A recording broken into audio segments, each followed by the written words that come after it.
Oh, why hello, and welcome to Rhetoric in the 21st century. I'm your host, Nathaniel Bottoms. Let's get right into it.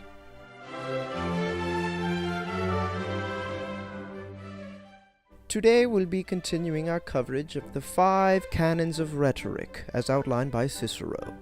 Today's focus, delivery. What's that?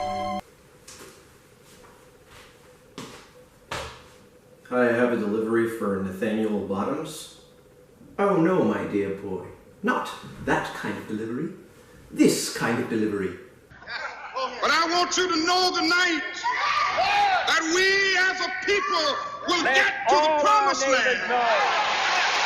We shall join with them to uphold the Christian conversion About anything, I'm not fearing enemy. My eyes have seen the glory of the Christ alone. To better understand what delivery is, we must first explore why it's even tied to rhetoric in the first place. In ancient Greece and Rome, rhetoric, or more specifically to us, oratory, was a central part of philosophy and society as a whole. Aristotle, in his invention and curation of rhetoric, identified 3 initial steps to creating effective rhetoric: invention, arrangement, and style. Then, Marcus Tullius Cicero, otherwise known as Cicero, built onto these 3 steps by adding memory and delivery. Thus, the 5 canons of rhetoric were created as an outline for students and rhetoricians of the future. Patricia Bizzle and Bruce Herzberg bring to light the definition of delivery as the gestures, pronunciation, tone, and pace used when presenting in their book, The Rhetorical Tradition, Readings from Classical Times to the Present. Looks kind of familiar, if you ask me. Now, with delivery defined, we can look through its various applications throughout history. Let's go! Quintilian, a Roman teacher largely focused on oratory, largely saw delivery as presenting to an audience in a pleasing way in order to convey some form of persuasion. He coined the term actio, which Bernard K. Duffy defines as arguably the most vital part of any rhetorical speech. Jumping toward the 17th century, Francis Bacon criticized those who focused on style and delivery, emphasizing more on the weight of the matters at hand and the context in which they are discussed.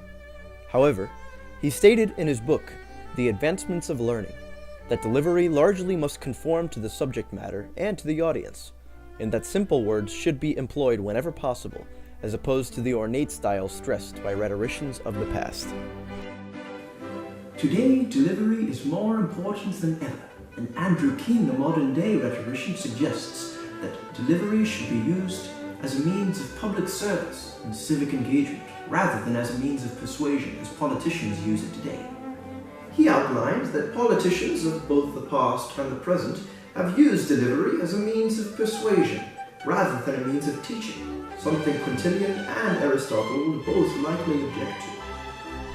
The way we present projects like this one, talk to other people, and even tweet, meme, and text are all modern-day applications of delivery in rhetoric, as delivery is a means of getting one's point across to an audience. That audience can be a crowd, a person, or even just yourself. So, as we can see, delivery in rhetoric is more important than one may think, and encompasses much more than just talking. And so, whether you're just texting bae or presenting a global program for the education of the youth in rhetoric, remember that delivery is much more important than you may think, and was a foundation to the evolution of rhetoric as time went on. Join us next week as we discuss and explore the various applications of rhetoric in the 21st century.